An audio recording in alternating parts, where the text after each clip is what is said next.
Hello and welcome to CAN TV Conversations. I'm Diamond Palmer. Today we're talking about navigating the safety of returning to Chicago public schools and what that support has looked like to CPS children during this last year. Joining me today is Chinella Miller, a CPS parent of 6 children and an advocate for Illinois Raise Your Hand. Hello and welcome.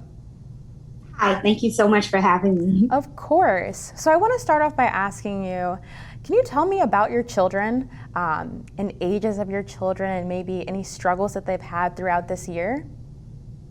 So I have 3 that are in elementary school. They attend Parkside Elementary, and then I have 2 that are at Walter H. Diet High School. I'm actually on the LSC there, and then I have another teenager that is at Simeon High School.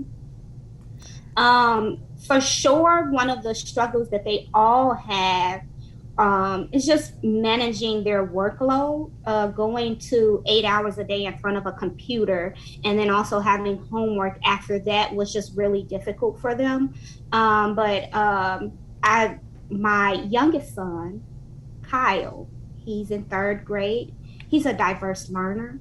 And so we've had many struggles with figuring out how to make sure he's getting what he needs. And so you talk about getting what Kyle needs and being a diverse learner and CPS, from hearing your struggles, it does not seem easy. What are the situations that you've had to advocate for Kyle this year and being a diverse learner? The first thing was definitely the screen time. It was very draining for him. He needs that personal interaction. And so usually with, he has an IEP and he should be getting personal time with a social worker, 30 minutes, at least 3 times a week. And he was not getting that at all. There were still 2 to 3 people in the session with him. And, it was just online. He's just sitting there like this, trying to figure out what's going on. And the teacher has to talk to the other 2 or 3 students. And he just became very disinterested. So, we went back and forth with his IEP and with his teachers to try and figure out what was working best for him. And actually what we ended up doing, even though I opted out twice and I still really struggle with it every day, earlier this month, we let him go back to in-person learning. And he has been doing so much better with his grades, mentally and academically, since he's been back. But like I say, it's a real struggle. It bothers me every morning that I get him ready, but that was what was really needed for him to make sure that he was not falling behind. He's in 3rd grade. This is a benchmark grade for him. And, we had to make sure that he stayed on track.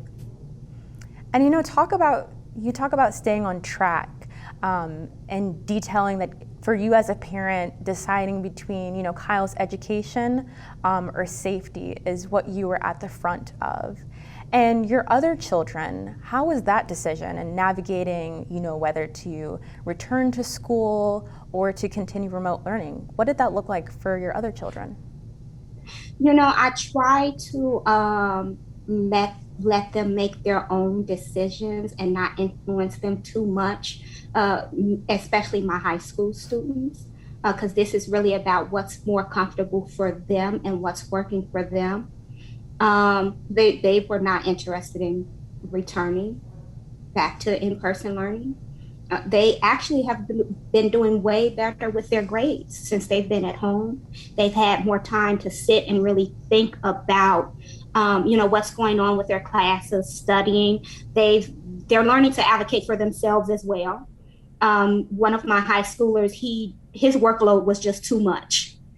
And instead of trying to, like his other students were trying to figure it out and trying to get through all these assignments, he just let his teacher know, this is not working, this is too much. And she took that and, came back and said, you're absolutely right. And, went back and, changed the assignments that needed to be due. It was just like way too much. And she said, you know what? Okay, I made a mistake. And she went back to her students and, gave them more time to either finish the assignments, or if there were some that they just felt that they couldn't do, that were taking too much time, she just let them, go ahead and move on to, whatever else it was that they were capable of doing. That's awesome, Chinella, that your children are advocates for themselves. I'm sure you as a mother are so proud of them in the ways that they're sticking up for themselves throughout this past year and continuing to stick up for themselves. And so I would like to ask you, what are the conversations and what have they been like in this past year between your children and kind of the struggle with the back and forth decisions of remote learning versus in person? I try not to be overbearing and bother them too much, because I try to have these conversations almost daily. But it just took some time for them to figure out what was working and what wasn't working for them. And so the conversations really, again, revolved around, you need to advocate for yourself. I'm not sitting in your class. I don't know what's going on. If this is difficult for you, I need to know. I need to know exactly what is difficult about it, so that when we are speaking up, we also have a solution, as to, how we can correct this problem, how we can do better. So yeah, I think that the conversations were just really revolving around, are you comfortable with what's going on? Are you comfortable with staying at home? Would you rather go back to school? What do you think? What is safety to you? I think that it's an individual. It's something, that everyone thinks of differently. So, do you feel safe? My daughter really, really wanted to go and play basketball. And so I had to have this conversation with her. You're in high school. Do you think that it makes sense that CPS is opening up and allowing students to play sports, but they're not letting you back inside school? And, I didn't want to take the fun away from her, but, I wanted her to really just think about that and what it meant for her and everyone's safety. That's awesome, Chinella, that you as a parent have opened up that discussion to your children. I think that's so important, and what some parents have neglected to do. The children are at the front of this issue, and so are the parents. So it's nice to hear that you have had some important conversations with your children. And so, throughout this year, we've seen so many successes and struggles with inside families just like yours. And so what do fun days look like for your family? What do you do to support your children if they're stressed or if they're having a good day at school? What does that reward look like to keep them going? So definitely, we always celebrate all wins, no matter how small they are. So as long as you got through the day, then you did a great job. I try to make sure that we get outdoor time. That vitamin D is very important. As you can see, I'm sitting in the window.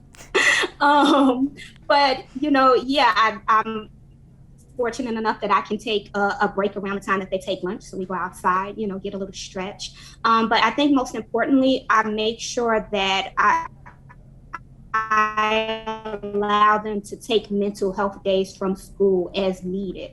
Sometimes it is too much going on and it's too stressful for them, and they just need us to just reconnect. I just make sure that they are mentally healthy and that they stay that way.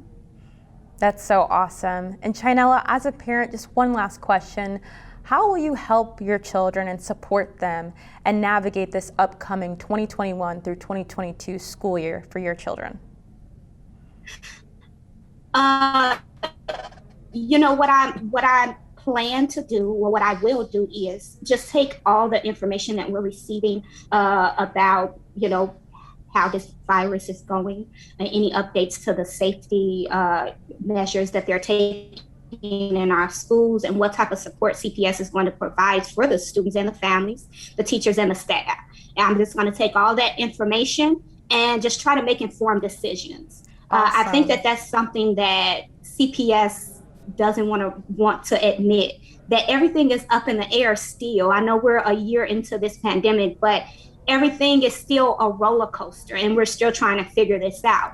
And For so sure. I just Chinella, want unfortunately, I have to cut you off. Thank you so much for this important conversation problem. today. You've been fantastic in this important discussion. Thank you for joining me. This is Canteen. No problem.